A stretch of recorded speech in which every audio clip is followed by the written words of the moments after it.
is Linda, and I'm here to talk to you today about capital campaigns.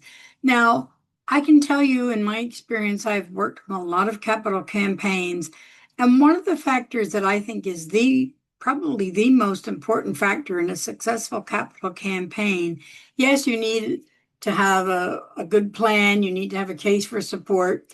But one of the things that I have found that really influences a successful campaign is the volunteers involved. And sometimes I talk to people that say, well, we don't need to go out and recruit volunteers. We don't know anybody in the community to get involved. Our board will be able to run this campaign, or our staff can run it on their own. And believe me, it never works.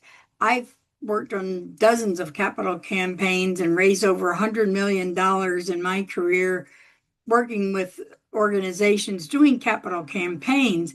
And one of the things I found is that the most successful campaigns positively stack up with who was their volunteer campaign chairperson. And sometimes that's a board member, but most often it's a community member. So, what kind of volunteers do you need? Well, usually people run screaming from the room when I say you may involve hundreds of volunteers in your capital campaign, but not necessarily. But there will be a lot of people involved. First of all, you need a steering committee. That's a very small group. It's usually a staff people, board people, and maybe one or two persons who have already committed to leadership in the campaign. And that steering committee kind of guides the whole process, including how many volunteers do we need? What do we need those people to do? And who can we get involved in our campaign as a volunteer? So you'll need a campaign cabinet, and usually that's between 15 and 25 people because every person on that cabinet has a different role to play. The majority of the cabinet members will be involved in identifying, cultivating, soliciting, and stewarding donors.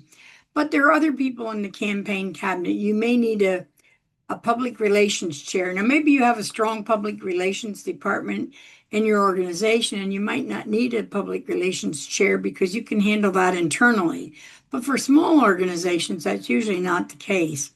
You might also need a budget person. Again, maybe your finance department is able to handle the budgeting for the capital campaign, but it's always good to have some volunteers with advice in that area.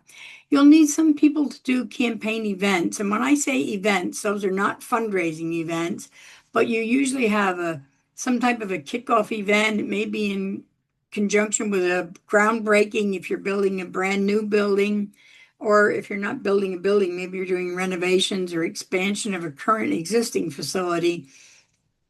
Then you probably don't have a groundbreaking, but you'll have some kind of a kickoff event, and you'll have victory events after the campaign is over, usually an open house to show people what you've done, the new building or the new renovations or expansion, whatever it is that you're doing. So you need people to do a lot of things. But as I said, the majority of them are going to be involved in identifying, cultivating, soliciting, and stewarding your donors. And you'll have different divisions, and each of those divisions should have a representative on your campaign cabinet. So you'll probably have a board appeal, a staff appeal, and that's why you want a board person and a staff person on your cabinet. Then you'll have leadership gifts and major gifts, and sometimes those are combined depending on the size of the campaign. But the leadership gifts are the real transformational gifts that you seek first in the campaign. And then you may have different divisions depending on your organization. If you're a school, a university, or even a private school, you'll probably have an alumni division and a parent division, and maybe even a student division, depending on your organization. Or maybe you have members. Maybe you're a zoo, a museum, somebody like that that has members, and you want to solicit your members differently than you do other general public. And then most often you'll have a business division, which goes out to the business community and raises money from them. Sometimes I've worked with foundation committees, but other times that's handled internally through foundation grants. So you may not need that division. Every campaign is different, but you need to find the right volunteers. And one of the most important things to remember is you don't find the volunteers and then say, oh, okay, what are we going to have that volunteer do? You need to have clear structure and a campaign organization chart and a position description for every volunteer before you go out and invite somebody to be a volunteer because you want to get the right people in the right jobs.